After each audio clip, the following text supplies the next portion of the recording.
Okay, moving on to 11.1, annuities and retirement accounts. So the first thing we're going to talk about is what's referred to as an annuity. The textbook refers to it as a series of payments made at regular intervals. And so anytime I talk about this with my students, I refer to it as a series of equal payments paid out over a specified period of time. Some examples, and that's the thing, is that you can have an annuity in the form of retirement. You can have an annuity in the form of Social Security payments. They could be in the form of just nearly anything, as long as there are steady, equal payments paid out over a specified period of time. Before we go too much further, we've got to talk about what's referred to as an ordinary annuity. And an ordinary annuity is one in which payments are made at the end of each period, such as at the end of each month or quarter. The payment period is the time intervals between payments, and the term is the total time needed for all payments to be made. The compound amount or future amount is the value of the annuity at some future date.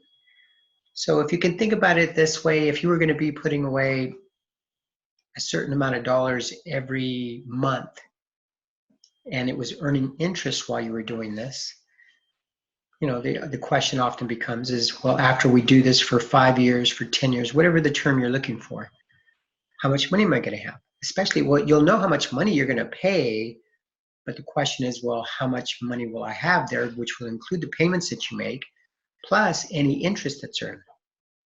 Okay, managers at a firm decide to set up regular payments into an account.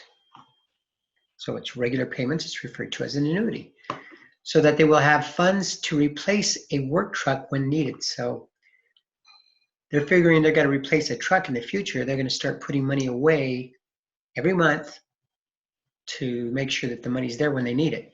They deposit $3,000 at the end of each year for 6 years into an investment account or into an investment in bonds that earn 8% compounded annually. The first payment will only earn interest for 5 years. Use the compound interest table in section 10.1 for 5 years, 8% to find the future value of the first payment.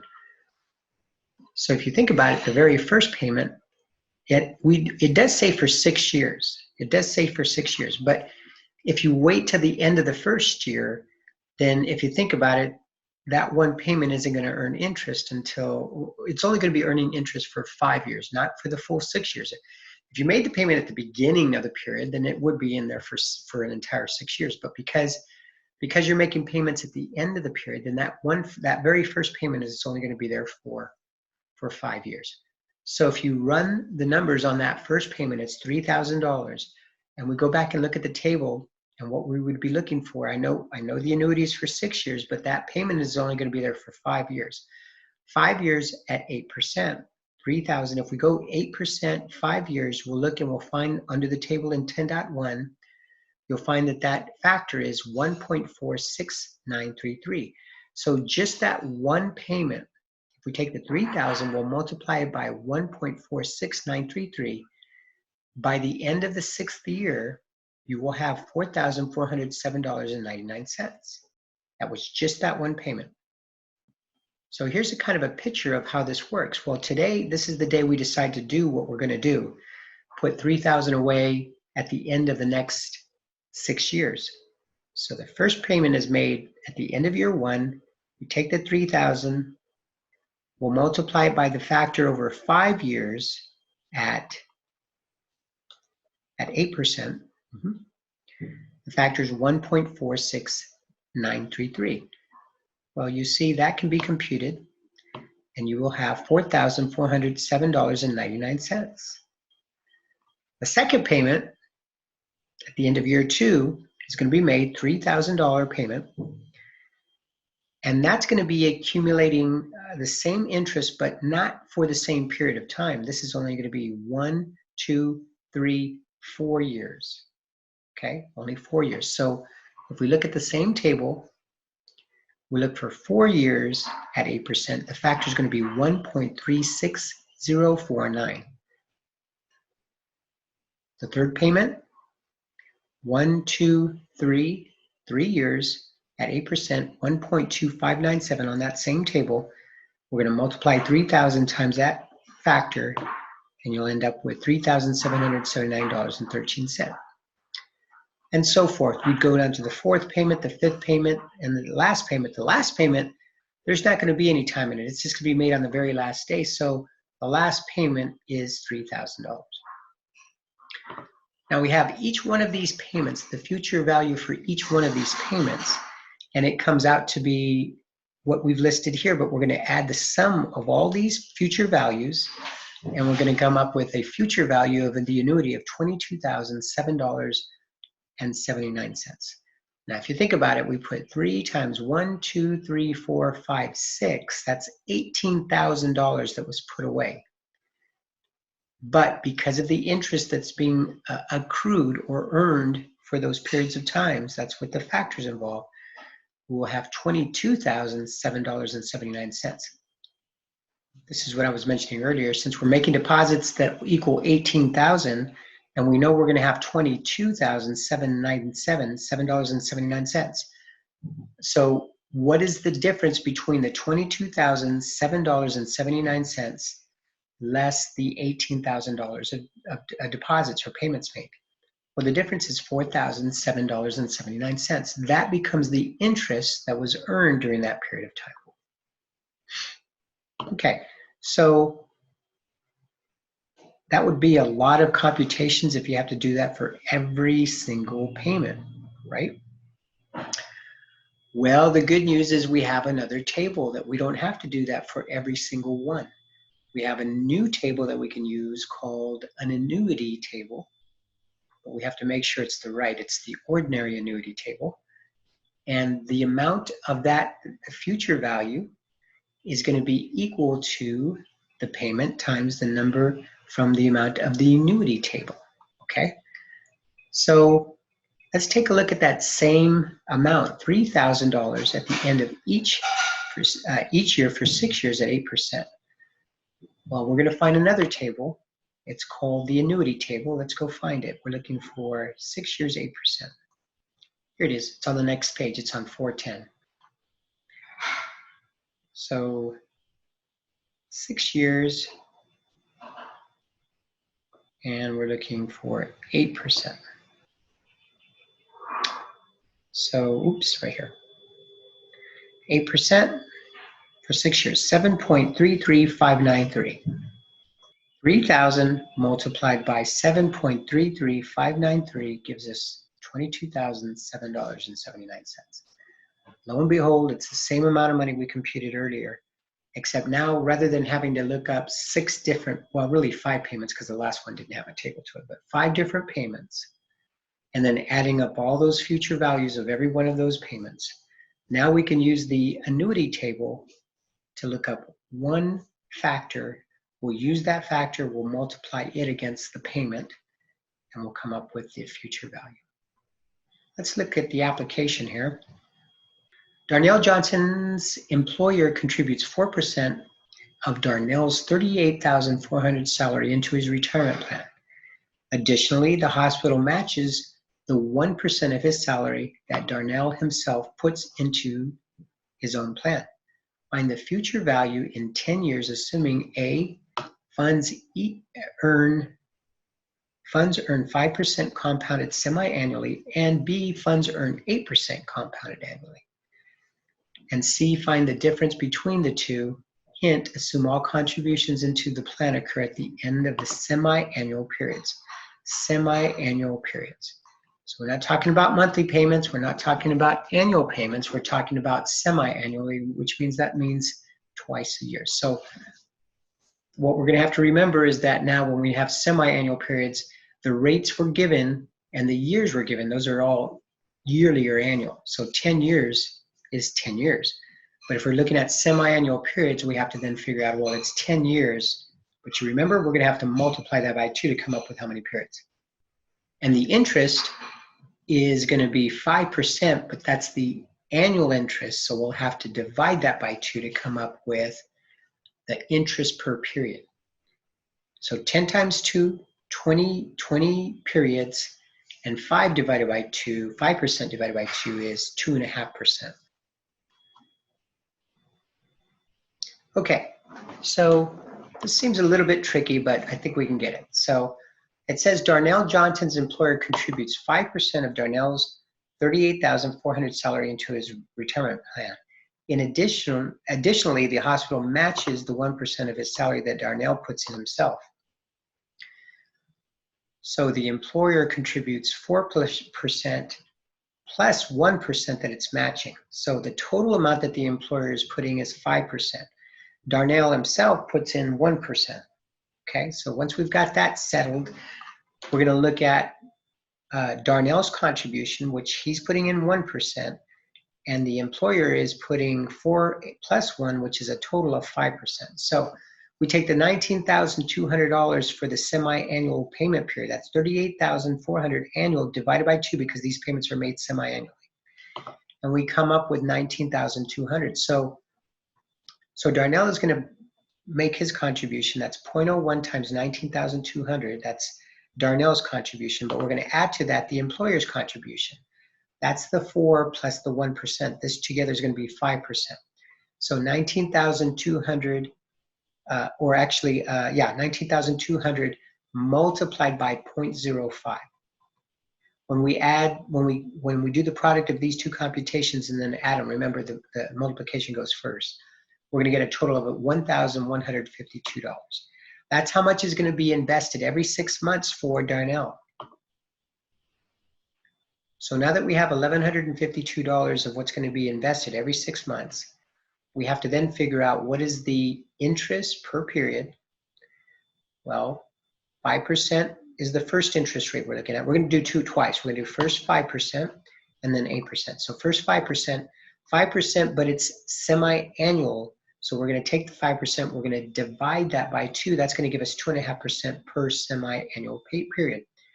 And then we're going to take the same period, it's for 10 years, and we're going to multiply it by 2. So it's going to be 20 periods, 26-month periods. We're going to look on the tables for 2.5% for 20 periods, and you'll get a factor of 25.54466. 25.54466, 2.5 for 20 periods. Okay, 1152 multiplied by 25.54466 gives us $29,427.45. That's at the 5%. So we figured out what the future value is going to be at the 5%. Now the 8%, we're going to take the 8% compounded semi-annually. Well, we've got to convert the 8%. That's going to actually be 4% because it's going to be divided by 2. And the time period is 10 times 2, just like it was before. So it's still 26-month period. We'll look on the table, and that table, we're not going to look it up. We know now how to do that. Is that factor is going to be 29.77808. So we'll take the same payment, 1152, we'll multiply it by 29.77808, and that's going to give us a total of 34,304. We'll find the difference between the two. The difference is between $34,304.35 and $29,427. We just subtract 29,427.45 from $34,304.35. That difference is $4,876.90. Okay, finding the amount of an annuity and interest earned. Let's take a look at this example, number 2. At the birth of her grandson, Samantha Jones commits to help pay for his college education. She decides to make deposits of $600 at the end of each 6 months into an account for 17 years. Find the amount of the annuity and the earned interest, or the interest earned, assuming 6% compounded semi-annually. Semi-annually, we got to convert everything. First, we're going to convert the interest. We'll take the 6%. We'll divide that by 2 because it's semi-annual, and that's going to give us 3%. So now we know what rate we need to look for on the table. Then we're going to take the 17 years and multiply it by 2 to figure out the number of periods, and that's 34 periods. So 34 periods, 3%. We'll look up the table. 57.73018. We'll take the $600, we'll multiply it by the factor 57.73018. We'll do the computation, and we come up with a total of $34,638.11. Now the question is well, how much interest was earned during that same period? Well, all we have to do is figure out, well, how many payments were made and for how much. It was 34 payments made at $600. So we'll do that product. And then that dollar amount is going to be subtracted from $34,638.11. We run those numbers, we'll come up with $14,238.11. So roughly about $20,000 was actually made, and $14,000 was earned as interest. So what we've been talking about so far is an ordinary annuity. But we do have what's also referred to as an annuity due. And the annuity due is the same concept with one exception. The exception is that the payments are made at the beginning of each period, not at the end, but at the beginning. The tables that we have all assume that the payments were made at the end of the year. So we do have a choice. We could actually find tables that are for an annuity due. We could find those tables. Or rather than do that, we can use the ordinary annuity tables and then make this adjustment. We're going to first, step one, add 1 to the number of periods. Step 2, find the amount equals payment times the number from the amount of the annuity table. And then number 3, we're going to go ahead and subtract 1 payment. So kind of funny way to get around it, but it actually does work. Let's take a look at example number 3. First of all, Mr. and Mrs. Thompson set up an investment program using an annuity due with payments of $500 at the beginning of each quarter. So they decided to do it today, and they're going to start making payments today.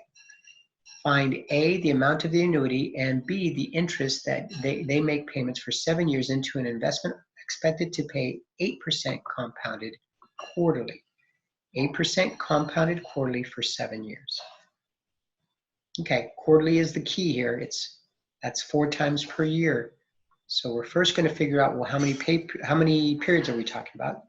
We'll take 7 years multiplied by 4 periods per year, and that's going to give us 28 periods we're going to be working with. Then we're going to take the 8%. Oh, but before we do that, let's go back. Since the step is to add 1 to the number of periods. So we figured it to be 28. Well, we're doing the annuity due, so we're going to add 1 to that. So now it's going to be 29 periods. Then we're going to convert the interest, 8% divided by 4. There's 4, it's compounded quarterly, so it's 4. That gives us 2% per quarter. We're going to look on the table, look under 29 periods at 2%, and you'll get a factor of 38.79223. 38.79233. Sorry, 38.79223. We take that factor, multiply it by 500, and that gives us $19,396.12. But we're still not done. After we've come up with, that was step number 2. After we come up with that number, we're going to subtract 1 payment. So we're going to take that $19,396.12, and we're going to subtract $500. That's going to give us $18,896.12. Now the question was, how much interest is actually being earned? So we'll take the $500 that was paid for 28 periods. I know we switched it to 29, but that was just a way to come up with a number. It's still just 28 payments. So 500 times 28, and then we're going to take that and subtract it from the amount that we came up with, the annuity due of $18,896.12. We're going to subtract that. Subtract this from that future value. And that means we're going to come up with a difference of about $4,800, not about, it will be $4,896.12.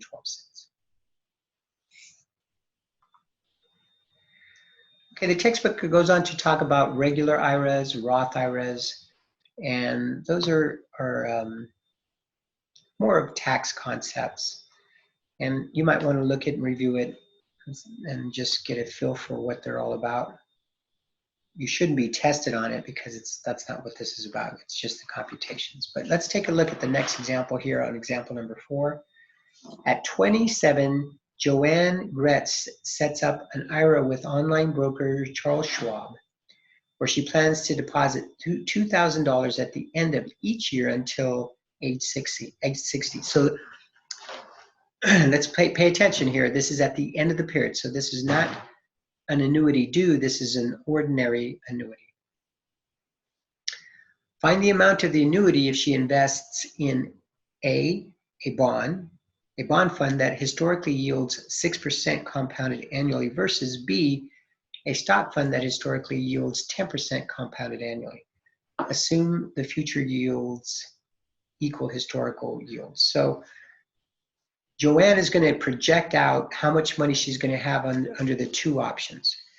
And it's going to be pretty obvious that the one at 10% is going to be more, but with that comes a little bit more risk. So maybe Joanne wants to figure, am I really looking at, do I want to take this risk?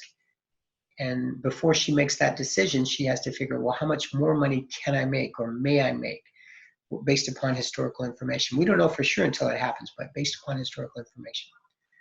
Okay, so she wants to finish or retire at the age of 60. So first we have to figure out, well, how many years are we talking about?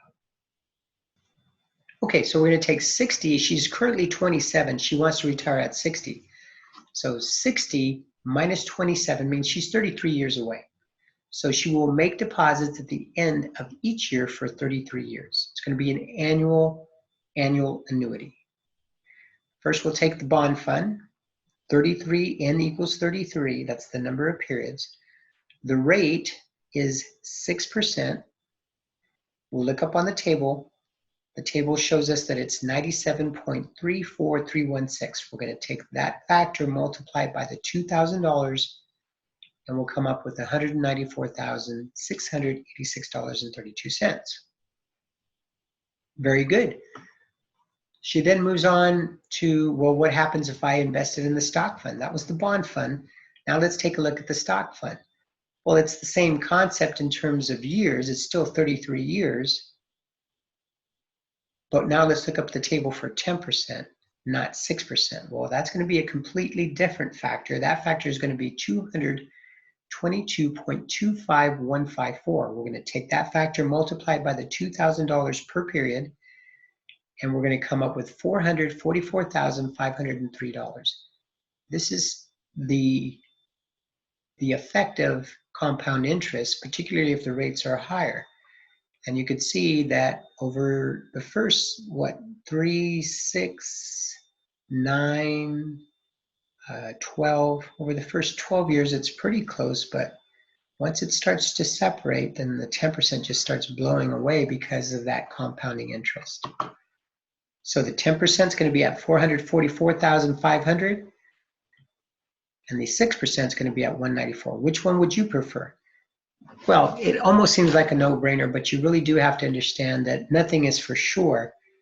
And so even though she may be hoping that she's going to get 10%, there is a little bit more risk to it. And the question is she willing to take the risk in order to make that much more money?